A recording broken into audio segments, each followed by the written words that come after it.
नमस्कार. Fast and best हवामान अंदाज या यूट्यूब चॅनलमध्ये मी दादा सुकन्या आपले सर्वांचे स्वागत आहे. येत्या 48 तासातील हवामान अंदाज पाहूया.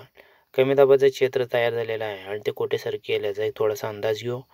स्थानिक वातावरण बनवून गडगडाटी वातावरण तयार होईल असं वाटतं. ते कोणत्या भागात आहे तेही पाहूया.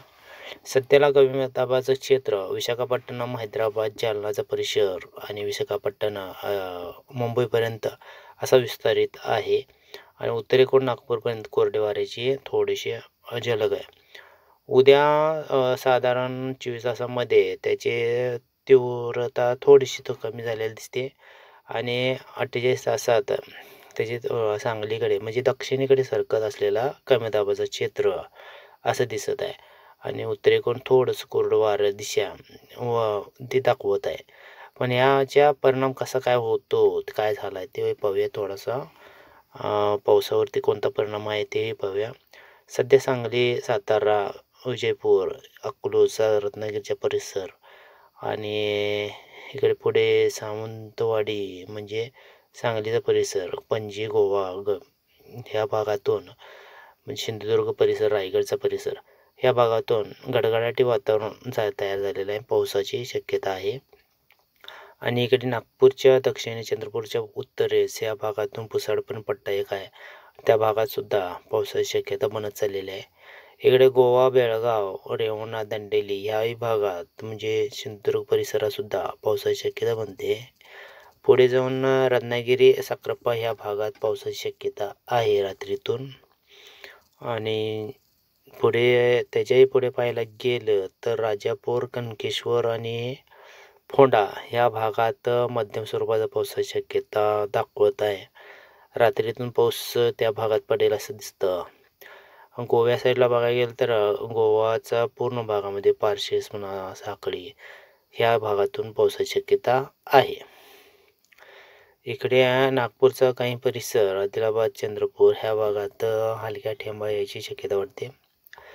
24 तासामध्ये पाहायला गेलं तर साधारण म्हणजे 48 तासामध्ये पाहायला गेलं तर पुणे, गोरेगाव, जेजुरी, कराड, बारामती आणि खेड या भागातून हलक्याशा पावसाची शक्यता वाटते. तेवढं का जोरदार पाऊस नाही आहे का तर दक्षिणेकडे कमी दाबाचं क्षेत्र थोडं थोडं सरकताना दिसतंय. सातारा, चिपळूण, रत्नागिरी, कराड, विटा, सांगली, ओडोज या भागातून सुद्धा हलक्याशा पावसाची शक्यता आहे. चिपळूण, रत्नागिरीला हलक्या मध्यम पावसाची शक्यता वाटत आहे. राजापूर, कोल्हापूरच्या पश्चिम भागातून निप्पाणी आणि इकडे सांगलीच्या दक्षिण भागातून सुद्धा हलक्या मध्यम पावसाची शक्यता आहे. शक्यतो दक्षिण भागातून कोल्हापूर, राजापूर, सांगलीच्या दक्षिण भागातून पावसाची शक्यता चांगली वाटते. निप्पाणी इकडे सिंधुदुर्ग परिसर, रायगड परिसरातून बेळगाव, गोकाक, रपकई ह्या परिसरातून सुद्धा मालवण परिसर ह्या भागातून सुद्धा चांगला पावसाची शक्यता, मध्यम स्वरूपाची पावसाची शक्यता आहे. सिंधुदुर्ग ते गोवा आणि इकडे रेवणा साईडला म्हणजे गोवा पूर्ण ह्याही भागात, बेळगाव साईडला दांडेली परिसर ह्याही भागातसुद्धा मध्यम स्वरूपाचा 48 तासामध्ये पावसाची शक्यता आहे. हे मॉडेल काय सांगते बघा. राजापूर, कोल्हापूर, निप्पाणी, रपकई, विटा, कराड या भागात हलका मध्यम पावसाची शक्यता रात्रीतून आहे किंवा 24 तासामध्ये वाटत आहे.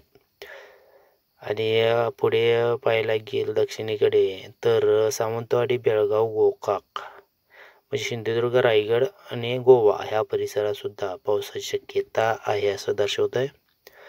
इकडे जतचा परिसर हलक्याशा पावसाची शक्यता दाखवते. सांगलीचा पूर्व भागातून थोड्याशा पावसाची शक्यता आहे आणि बाकी सोलापूर म्हणा, पंढरपूर ह्या साईडला हलक्याची पाऊस म्हणजे ढगाळ हवामान परिस्थिती आहे. इकडे जास्ती भाग दक्षिणेकडे पाहायला गेलं सौंदर्य, बागलकोट आणि गोकाक ह्या परिसरात मुसळधार पावसाची शक्यता दाखवत आहे. आणि सिंधुदुर्ग परिसरामध्ये सुद्धा हलका मध्यम पावसाची शक्यता दाखवत आहे. गारकोटी परिसरामध्ये राजापूर, रत्नागिरीला सुद्धा हलक्याच्या पावसाची शक्यता दाखवत आहे. एकंदरीत पाहता पावसाची शक्यता ही कमी अधिक प्रमाणात आहे. ते पण स्थानिक वातावरण जिथं तयार होईल तिथं चांगला पाऊस पडणार आहे.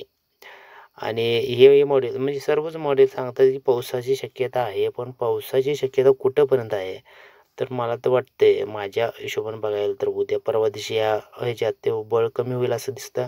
का तर कमी दाबाचं क्षेत्र दक्षिणेकडे सरकत आहे. त्याच्यामुळं दक्षिणेकडच्या साईडलाच पावसाची शक्यता व पश्चिमेकडे सरकताना दिसत आहे. चॅनलला सबस्क्राईब करून घ्या. धन्यवाद.